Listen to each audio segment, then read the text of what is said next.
Hi అండి, ఈరోజు ఇంట్లోనే కొబ్బరి లవ్స్ అనేది ప్రిపేర్ చేసుకుంటున్నాము. ముందుగా కొబ్బరి ముక్కలు అనేది వాష్ చేసేసుకొని గ్రైండ్ చేసేసుకోవాలి. తర్వాత బెల్లాన్ని అనేది కొట్టేసుకొని పక్కన పెట్టేసుకోవాలి. ముందుగా గ్రైండ్ చేసుకున్న కొబ్బరిని బెల్లాన్ని అనేది రెండింటిని ఒక బౌల్లో వేసేసుకొని స్టవ్ ఆన్ చేసేసుకోవాలి. తర్వాత 3-4 ఇలాచీ అనేది యాడ్ చేసుకోవాలి మంచి స్మెల్ కోసము.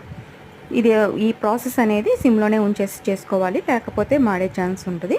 ఈ విధంగా వేసేసుకొని కలుపుతూ ఉండాలండి. 5-10 మినిట్స్ అనేది కలర్ అనేది చేంజ్ అవుతుంది. మనకి ఈ విధంగా వస్తుంది చూడండి. ఇలా వాటర్ అనేది చూడండి బబుల్స్గా వస్తుంది. ఈ విధంగా ఉన్నప్పుడు స్టవ్ ఆపుకోకూడదు. ఇంకొంచెం 5-10 మినిట్స్ అయ్యేంత వరకు కలుపుతూ ఉండాలి. ఈ విధంగా వస్తుంది. ఈ విధంగా వచ్చేంత వరకు ఉంచేసుకొని మనం స్టవ్ ఆపుకోవాలి.